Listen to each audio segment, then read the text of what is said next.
तो चलिए प्यारे बच्चों, क्लास को स्टार्ट करते हैं। और आज के इस वीडियो में हम आपको बेसिक टू एडवांस यानी 0 लेवल से अंग्रेजी पढ़ाने वाले हैं। देखिए बच्चों, अंग्रेजी पढ़ने के लिए एक चीज़ ज़्यादा ज़रूरी होता है, वो है मात्रा। क्योंकि जब तक आप मात्राओं को नहीं पढ़ोगे, मात्राओं को नहीं समझोगे, मात्राओं के प्रोनाउंसिएशन को आप नहीं जानोगे, तब तक आपको अंग्रेजी पढ़ने नहीं आएगी।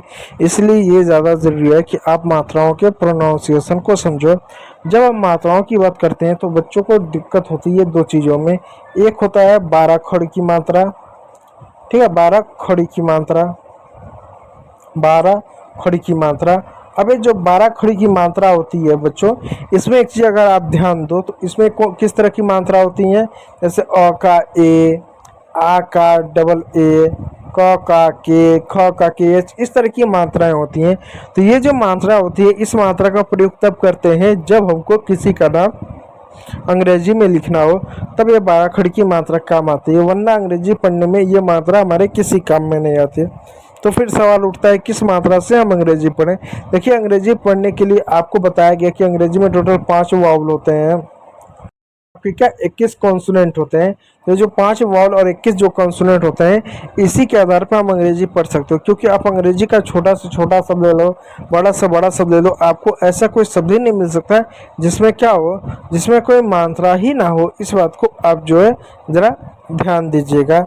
अब देखिए, ये जो 5 वावल होते हैं, ए, ई, आई, ओ, यू, ये 5 जो वावल होते हैं, ये सिंगल में भी प्रयोग किया जाता है, पेयर में भी प्रयोग किया जाता है। जैसे अगर मैं कुछ शब्दों के माध्यम से आपको बताना चाहूँ तो ध्यान दीजिएगा। जैसे एक शब्द लिखता हूँ डेट, अब देखो यहाँ पर डी पे भी एक सिंगल मात्रा है, ई पे भी एक सिंगल मात्रा है। लेकिन अगर मैं लिखूँ रीड, अब देखो यहाँ पर ई और ए अलग अलग सिंगल मात्रा है ना। अब यहाँ पर ई और ए, यानी यहाँ पर अब ई ए आपको एक पेयर बना रहे हैं रीड में। देखो, अब ई ए सिर्फ आर पर ही है, तो मतलब मात्रा ऐसा सिंगल भी होता है, पेयर भी होता है। तो जो वावल ऑफ पेयर इसको कहते हैं, ये 21 होता है। यानी जब इन मात्राओं का आप जोड़ा बनाते हो तो उसको वावल ऑफ पेयर कहते हैं। और टोटल 21 ऐसा पेयर होता है, जैसे ई ए हो गया, ओ यू हो गया, ऐसे कई तरह के पेयर होते हैं। ये मैं आपको क्यों बता रहा हूँ, क्योंकि जब अंग्रेजी का आप शब्द देखिएगा तो उसमें खोजिएगा क्या वो सिंगल आया, पेयर में आया, किस रूप में आया, कैसे आया, तो भी आप अंग्रेजी पढ़ पाएंगे। तो चलिए नियम नंबर 1 को जानते हैं। जब दो कॉन्सोनेंट के बीच में ए आता है तो ए का उच्चारण ए की मात्रा के रूप में करते हैं। कैसे करते हैं, जैसे एग्जांपल तौर पर देखिएगा, एम ए टी, एम का मौ लिखेंगे, एक को ए की मात्रा लिखेंगे, टी का टॉ लिखेंगे, हो गया मैट हो गया। उसी प्रकार प्यारे बच्चों एक और शब्द सी ए टी, सी का कॉ लिखेंगे, ए का ए की मात्रा लिखेंगे, टी का टॉ लिखेंगे, हो गया कैट हो गया। ठीक उसी प्रकार प्यारे बच्चों एक और शब्द है आर ए टी, आर का र लिखेंगे, ए का ए की मात्रा लिखेंगे, टी का टॉ लिखेंगे, रैट हो गया। तो इस तरह के जो शब्द हुए, जैसे mat, hat, rat, sat, chat, cat, chat, fat, vat, bat, इन सभी शब्दों में हमने ए का उच्चारण ए की मात्रा के रूप में किया। कारण सिर्फ इतना, जब ए दो कॉन्सोनेंट के बीच में है तो उच्चारण ए की मात्रा के रूप में आप हमेशा करोगे। चलिए नियम नंबर 2 की ओर चलते हैं। जब अंग्रेजी के किसी वर्ड में ए के बाद एक कॉन्सोनेंट है और कॉन्सोनेंट के बाद ई आए तो वहाँ पर ए का उच्चारण ए की मात्रा के रूप में करते हैं। कैसे करते हैं, जैसे एग्जांपल तौर पर देखिएगा, D A T E, D का डॉ हो गया, ए का ए की मात्रा हुआ, टी का क्या टॉ हो गया, ई क्या होगा, ई साइलेंट होगा। इस बात को याद रखिएगा। हो गया आपका डेट। उसी प्रकार प्यारे बच्चों एक और शब्द है एन ए एम ई। अब देखिएगा, ए आया, ए के बाद एक कॉन्सोनेंट आया, उसके बाद ई आया। अब यहाँ आप देखिएगा, इसका उच्चारण ए की मात्रा के रूप में करेंगे। जैसे एन का न करेंगे, ए का ए की मात्रा करेंगे, एम का मॉ पढ़ेंगे, तो हो गया नेम। ठीक है प्यारे बच्चों, तो नेम हो गया। उसी प्रकार प्यारे बच्चों यहाँ पे एक और शब्द है एम ए के ई, एम का मॉ करेंगे, ए का ए की उच्चारण करें, के का कॉ करेंगे, हो गया मेक। इस बात को याद रखिएगा। तो इस तरह से आपके सारे शब्द होंगे, ate, date, hate, bake, late, state, fate, rate, make आदि शब्द इसी प्रकार आपके होंगे। चलिए अगला शब्द देखते हैं।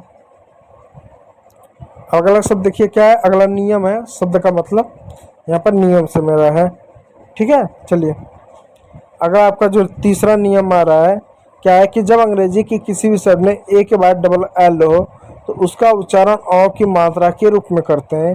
कैसे करेंगे, जैसे एग्जाम्पल तौर पर देखिएगा, जैसे शब्द CALL, ए के बाद क्या डबल एल है, तो ए का उच्चारण अ की मात्रा के रूप में करेंगे। अ की ये मात्रा होगा, सी का क हो गया, ए का अ की मात्रा हो गया, डबल एल का ल हो गया कॉल हो गया। ठीक उसी प्रकार प्यारे बच्चों यहाँ पे एक शब्द है BALL हो गया, बी का ब हो गया, ए का ओ की मात्रा हो गया, डबल एल का क्या ल हो गया, बॉल हो गया। उसी प्रकार प्यारे बच्चों यहाँ पे एक और शब्द है MALL हो गया, एम का म हो गया, ए का ओ की मात्रा हो गया, डबल एल का ल हो गया, मॉल हो गया। और एक नया चीज़ मैं आपको सिखाना चाहता हूँ, उस पर ध्यान दीजिएगा, SMALL। अब देखिएगा यहाँ पर दो कॉन्सोनेंट एक साथ है, और जब दो कॉन्सोनेंट एक साथ होते हैं, पहले वाले कॉन्सोनेंट को आधा लिखते हैं, दूसरे वाले को पूरा लिखेंगे। एक बार डबल एल है तो ए का उच्चारण अ की मात्रा, डबल एल का ल हो गया स्मॉल। अब कहोगे यहाँ पे भी तो डबल एल है, एक को आधा ल लिखो, दूसरे को पूरा ल लिखो, ऐसा नहीं करेंगे। क्यों? क्योंकि जब अंग्रेजी में दो कॉन्सोनेंट एक जैसे होते हैं, एक साथ होते हैं, तो वो उनको एक ही बार लिखते हैं, जैसे double L, double S, double T, double M, double P. ठीक है, इस बात को याद रखिए। चलिए नियम नंबर 4 पे चलते हैं। नियम नंबर देखो 4 क्या है। नियम नंबर 4 ये है कि जब अंग्रेजी के किसी भी शब्द में ए के बाद आर हो, एस टी हो, एस के हो या फिर एस हो, ए का उच्चारण आ की मात्रा के रूप में करेंगे। यहाँ पर सिर्फ आपको एस टी और एस के देखने को मिल रहा होगा, आर या एस देखने को नहीं मिल रहा। तो आर एस भी हो तो भी हम ए का उच्चारण आ के रूप में करते हैं। कैसे, जैसे एग्जाम्पल तौर पर देता हूँ। ऐसे एक शब्द लिखता हूँ CAR, ए के बाद आर है तो उच्चारण आ की मात्रा होगा। सी का क्या क हो गया, ए का उच्चारण आ की मात्रा, आर का क्या र हो गया, कार हो गया। ठीक उसी प्रकार फिर बच्चों एक और शब्द है STAR, एस का क्या आधा सा, टी का पूरा ट, आधा सा पूरा ट क्यों लिखे, क्योंकि दो कॉन्सोनेंट एक साथ हैं। ए के बाद आर है इसलिए आ का मात्रा, तो आ का ये मात्रा होता है तो आ की मात्रा और आर हो गया स्टार हो गया, क्योंकि ए के बाद आर रहा। अब देखो अगर ए के बाद कभी भी एस रहा तो भी आ का उच्चारण करेंगे। कैसे, जैसे एक शब्द है CLASS, तो ए के बाद क्या एस है इसलिए आ का उच्चारण हो जाएगा।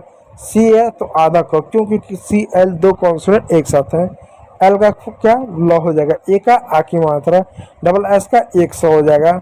जब दो कॉन्सोनेंट एक जैसे होते हैं तो उनको एक ही बार लिखते हैं, हो गया क्लास। उसी प्रकार एक और शब्द है GLASS, जी का क्या आधा ग हो गया, एल का क्या ल हो गया, ए का आ की मात्रा, डबल एस का स हो गया ग्लास। अब देखो यहाँ पर एस टी और एस के है, उसको कैसे पढ़ेंगे, जैसे PAST, ए के बाद एस टी है तो आ का उच्चारण, पी का प, ए का आ की मात्रा, आधा स और पूरा ट, पास्ट हो गया। उसी प्रकार एक और शब्द CAST, सी का क हो गया, ए का आ का उच्चारण, एस और टी तो आधा स और टी, कास्ट हो गया। तो हो गया आपका एस टी का। अब आपको एस के का एग्जाम्पल देता हूँ, उसको देखिएगा, जैसे MASK, एम का म हो गया, ए का आ का उच्चारण, एस का रसा और का मक्स। तो उम्मीद करूंगा वीडियो अच्छा लगा, यदि अच्छा लगा तो लाइक कीजिएगा, चैनल पर नया है तो सब्सक्राइब जरूर कीजिएगा। वीडियो को देखने के लिए बहुत बहुत धन्यवाद।